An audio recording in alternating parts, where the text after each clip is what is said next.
하나님의 말씀 함께 봅니다. 오늘 우리에게 주신 하나님의 말씀은 마가복음 15장입니다.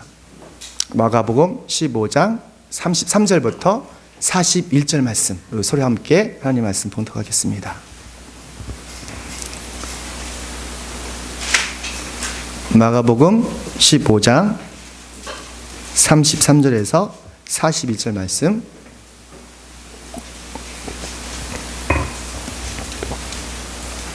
낮 12시가 되었을 때에 어둠이 온 땅을 덮어서 오후 3시까지 계속되었다.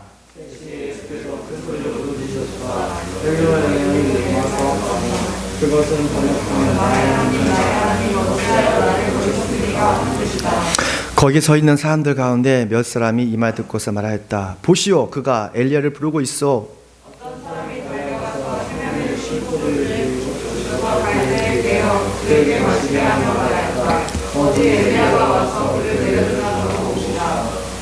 예수께서는 큰 소리를 지르시고서 숨지셨다. 예수를 마주보고 서 있는 백부장이 예수께서 이와 같이 숨을 거두시는 것을 보고서 말하였다. 참으로 이분은 하나님의 아들이셨다.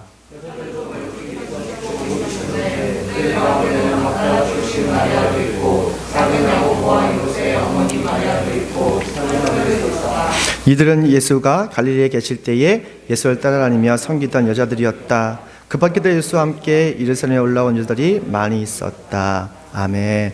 우리의 말씀의 제목은 십자가에 죽으신 그리스도라는 제목으로 하나님 말씀 선포하겠습니다. 우리가 복음서는 사복음서가 있죠. 사복음서 중에서 가장 짧은 복음이 마가복음입니다. 이것은 마가복음은 누가 썼죠? 마가 요한이 썼습니다. 마가 요한은 바나바의 조카였고 또 베드로의 동역자였어요. 그래서 많은 사역을 했죠. 근데 마가복음은 무엇보다도 복음의 핵심을 잘 설명하고 있습니다. 바로 예수님의 죽음과 부활에 대해서 14장부터 16장까지를 아주 상세하게 그리고 자세하게 예수님의 모든 십자가 지는 과정을 잘 설명하고 있고요, 묘사하고 있습니다. 예수님께서 마지막 저녁 식사에서 제자들과 함께 새 언약을 맺으십니다. 예레미야 31장 31절에 내가 그날이 오면 너희들에게 새 언약을 주겠다. New Covenant라는 새 언약을 주셨다 말씀하셨죠. 그 약속을 예수님께서는 마지막 저녁에서 이루셨던 거예요. 그리고 자신의 살과 자신의 피를 상징하는 포도주와 빵으로 새 언약을 맺으십니다. 그 후에 겟세마네 동산으로 올라가셨어요. 그리고 십자가를 놓고 처절하게 기도하기 시작했어요. 너무 기도를 많이 하다 보니까, 간절하게 기도하다 보니까 땀방울이 핏방울이 됐어요. 사람이 너무 고민하고 정말 쥐어짜는 그런 고통이 있으면 정말로 땀방울이 핏방울이 된다라고 하더라고요. 예수님께서 간절히 겟세마네 동에서 그 십자가를 놓고 기도했습니다. 예수님의 기도는 이런 기도였어요. 마태복음 14장 36절 말씀 보면 아빠 아버지께서는 모든 일을 할 수 있으니 내게서 이 잔을 거두어 주십시오.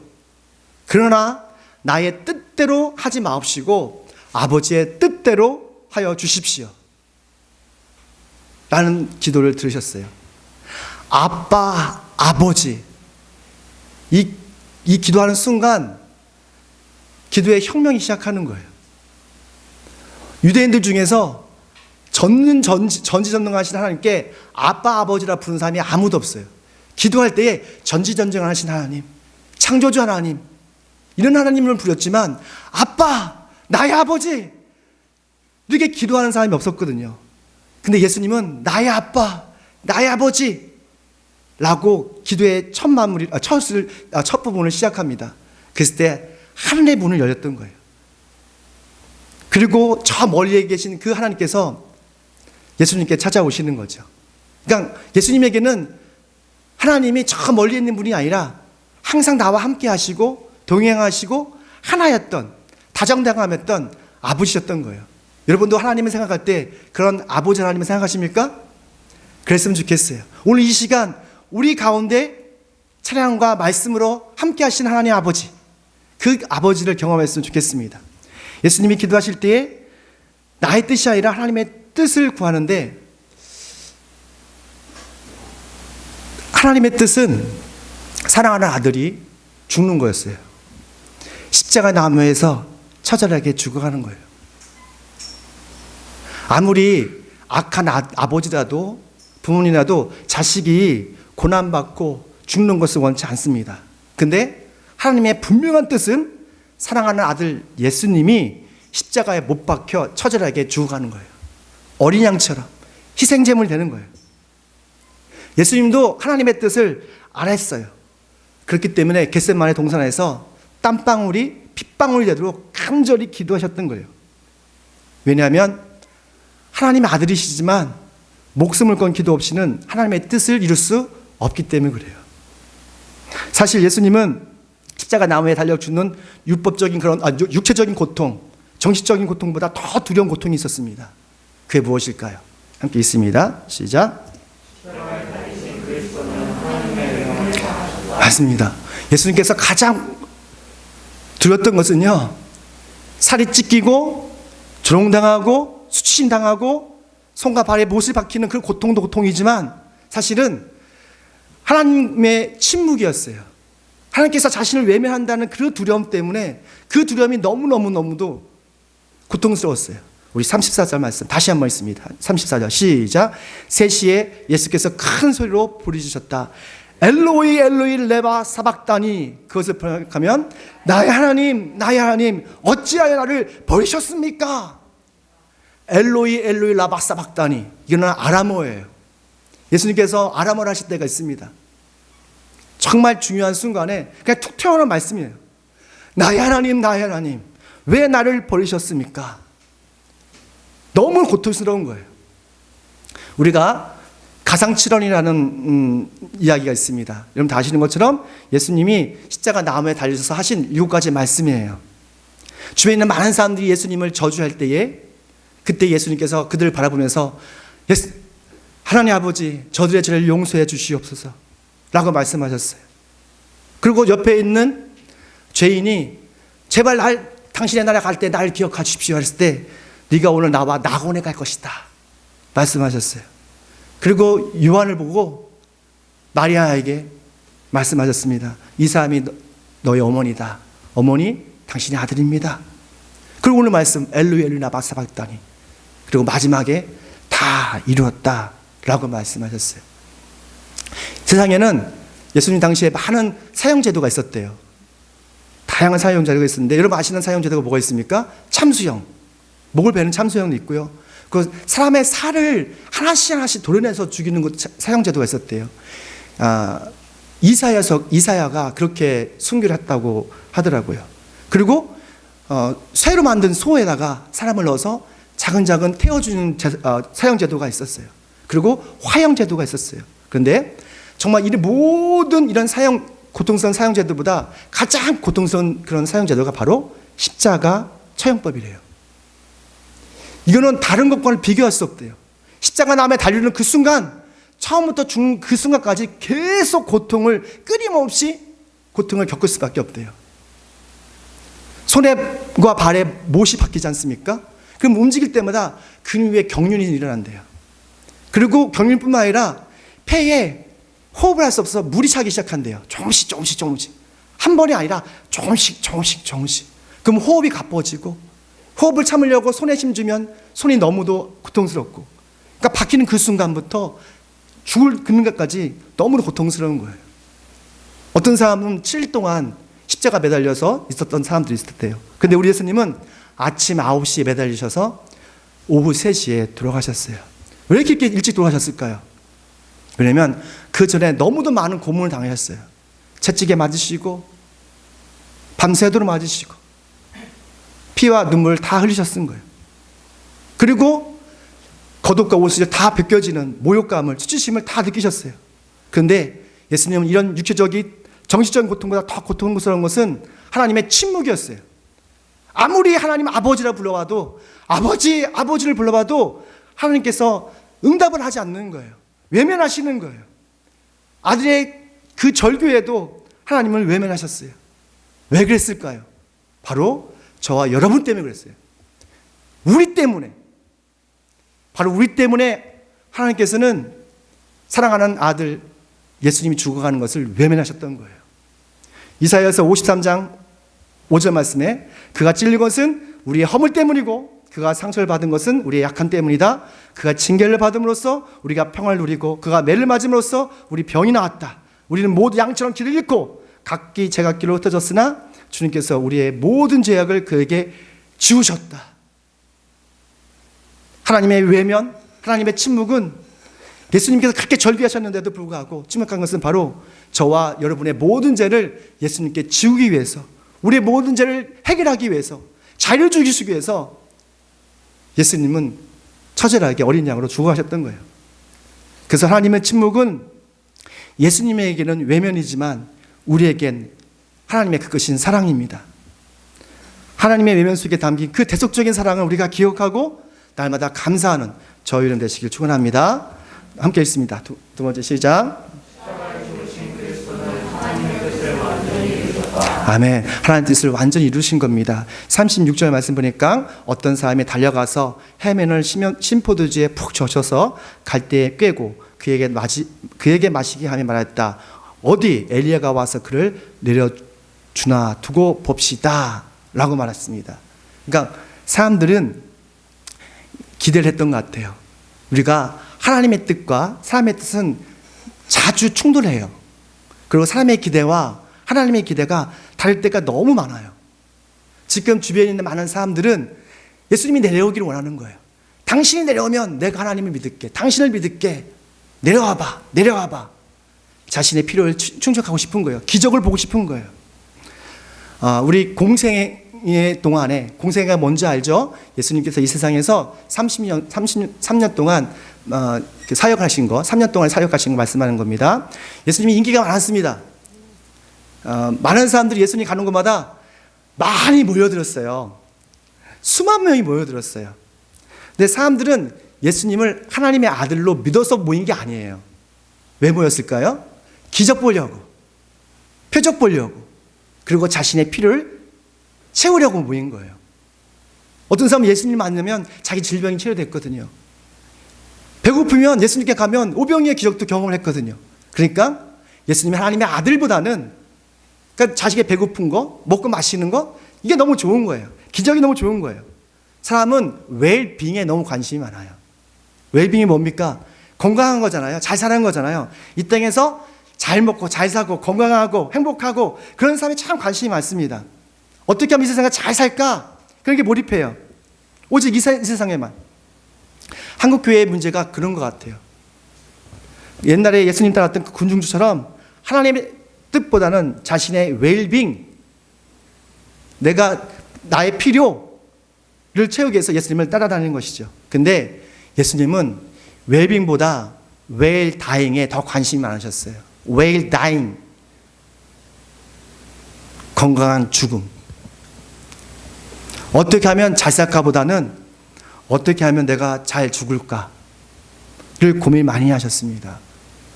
지혜로운 믿음의 사람들은 내가 이 땅에서 정말 잘 사는 것도 중요하지만 그보다 더 중요한 게 있어요. 내가 어떻게 잘 죽을까를 생각하셔야 돼요.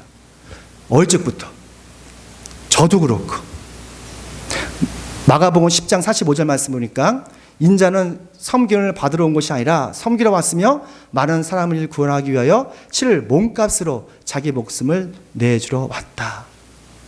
예수님께서 이 땅에 오시기부터 이 세상에 오셨을 때부터 예수님은 한 가지 목표가 있었습니다. 내가 어떻게 웰다잉, 잘 죽을 것인가, 모든 사람들을 살리고 난 어떻게 죽을 것인가를 고민하셨어요. 요한복음 12장 24절, 밀 하나가 땅에 떨어져서 죽지 않으면 한 알이 그대로 있고 죽으면 열매를 많이 맺는다. 예수님께서는 자기가 죽어야 많은 사람들이 생명의 열매를 맺는 것을 아셨어요. 그래서 자신의 뜻이 아니라 하나님의 뜻을 순종했던 것이죠. 어떻게 우리는 잘 죽을 수 있을까요? 바로 예수님처럼 나의 뜻이 아니라 하나님의 뜻대로 사는 것이에요. 하나님의 뜻은 아까 장로님께서 말씀하신 대로 하나님을 사랑하고 이웃을 사랑하는 삶, 그들을 위해서 뭐 하는 거? 십자가를 지는 것이에요. 우리가 육신의 눈으로 십자가를 바라보면 그리스도의 실패한 삶이 보입니다. 그런데 믿음의 눈으로 바라보면 하나님의 뜻이 완성된 것이 보여지는 거예요. 그래서 예수님이 숨을 거두시는 순간 하신 말씀이 있어요. 여러분 다 아시죠? 뭐죠? 다 이루었다. 예수님은 구원의 실패자가 아니라 구원의 완성자가 됐던 거예요. 자신의 뜻에 순종하지 않고 하나님의 뜻에 순종했지만 그 길이 너무 고통스러웠지만 그 뜻에 99%가 아니라 100% 순종했을 때 구원의 완성자가 된 것을 보게 됩니다. 하나님의 뜻을 완전히 이루신 예수님은 우리에게 이렇게 말씀하고 계세요. 나를 따르고자 하는 사람은 자기를 부인하고 자기 십자가를 지고 나를 따라오너라. 누구든지 제 목숨을 구하고자 하는 사람은 잃을 것이고 누구든지 나와 복음을 위하여 제 목숨을 잃는 사람은 구할 것이다. 이 말씀에 순종하십니까? 아멘. 여러분 순종하세요? 순종하세요. 그러면 여러분 우리 입으로 고백했으니까 우리 삶으로 고백하기 원합니다. 그래서 구원의 실패자가 아니라 구원의 완성자로 살아가는 저온 되시길 축원합니다. 마지막입니다. 함께 있습니다. 시작. 아멘. 그 십자가 처형 장소에 많은 사람들이 있었습니다. 제자들은 없었어요. 제자들 중에서 여성분들이 있었어요. 마리아, 살로메 이런 분들이 계셨고 백부장이라는 사람이 있었습니다. 근데 우리가 십자가의 나무에 달리신 죽어가신 예수님을 바라보면, 믿음을 바라보면 그 사람들은 성의적 삶을 살 수가 있어요. 우리 39절 말씀 함께 읽습니다. 39절 시작. 예수를 마주보고 서 있는 백부장이 예수께서 이와 같이 숨을 거두시는 것을 보고서 말했다. 참으로 이분은 하나님의 아들이십니다. 아멘. 이분은 아무리 신념이 강하고 발 하나 들어가지 않을 것 같은 강한 사람이라도 십자가에 죽으신 예수님을 믿음으로 본 사람은 눈녹듯이 싹 녹아져요. 백부장이 나오죠. 백부장이라는 것은 그 100명의 부하를 이끄는 사람입니다. 그럼 천부장은 당연히 1000명의 부하를 이끄는 사람이죠. 이 백부장은 보통 사람이 아니에요. 장교입니다. 장교가 되기 위해서는 훈련을 받아야 돼요. 여러분 육군사관학교가 있지 않습니까? 육군 장교가 되기 위해서는 4년이라는 시간을 우리가 교육을 받아야 돼요.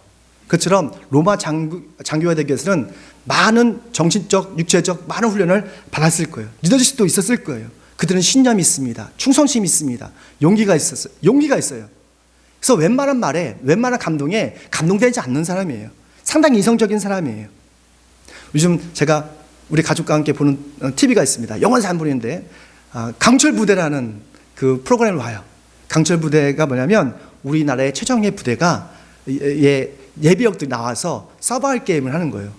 뭐 UDT라든지 SSU라든지 SDT라든지 707 해전 특수대 그리고 특전사들이 예비역들이 나와서 작전을 수행을 하는 거 봐요. 근데 그 중에 아나운서가 그러더라고요. 이 사람들은 보통 사람들이 아니다. 굴복하는 것보다 패하는 것보다 아마도 죽는 것을 택할지도 모른다. 그러니까 무슨 일을 할 때 꼭 앰뷸런스를 준비해 놓고 하라고. 아마 크게 다칠 거라고 그런 말을 하더라고요. 백부장 장교도 그런 탄탄한 자신의 일에 자부심이 있었던 사람입니다. 근데 그가 십자가 나무에 죽어가는 예수님을 보고 본 순간 그의 마음이 변화된 거예요. 아무리 완악하고 아무리 신념이 많은 사람이라도 십자가 달리신 그리스도를 보면 바뀔 수가 있어요. 삶이 변화될 수가 있어요. 십자가 처형 장소에 아무도 예수님을 하나님의 아들입니다고 용기 있게 말하는 사람이 아무도 없었어요. 12명의 제자는 다 도망갔어요. 오직 백부장만이 그 십자가 달린 예수님을 보고 이분은 하나님의 아들이십니다 라고 고백했어요. 이건 놀라운 고백입니다. 이 백부장은 하나님을 잘 모르는 사람이에요. 그럼에도 불구하고 십자가에 능력이 있는 거예요. 삶을 변화시키는 능력, 우리 죄를 치료하는 능력, 우리 삶을 완전히 예수님의 삶으로 변화시키는 그런 능력이 있는 것이죠. 누구든지 믿음으로 십자가에 달린 그리스도를 바라보면 그리스도의 증인이 될 수밖에 없어요. 그리스도의 증인은 변호사가 아닙니다. 변증가가 아니에요. 그냥 내가 듣고 보고 경험한 것을 그냥 자랑하는 거예요. 저가 여러분이 그런 삶이 됐으면 좋겠습니다. 그냥 그리스도를 자랑했으면 좋겠어요. 그리스도의 증인이라는 것은 선교적 삶을 살아가는 거예요. 선교적 삶은 오직 복음만 전하는 것이 아니라 일상에서 예수님과 함께 동행하는 거예요. 그리고 그분과 이야기하는 겁니다. 로마 백부장처럼 삶의 현장에서 하나님의 아들을 선포하고 자랑하는 그런 선교적 삶 사는 저와 여러분이 되시길 축원합니다. 기도하겠습니다. 우리 기도하시기 전에 찬양 한 곡 하고 우리 말씀을 생각하시면서 함께 기도합니다. 내 마음의 한 자리, 우리를 위하여 십자가에 못 박혀 우리 모든 죄를 용서하신, 우리를 의인 삼아 주신 예수님을 함께 찬양하겠습니다.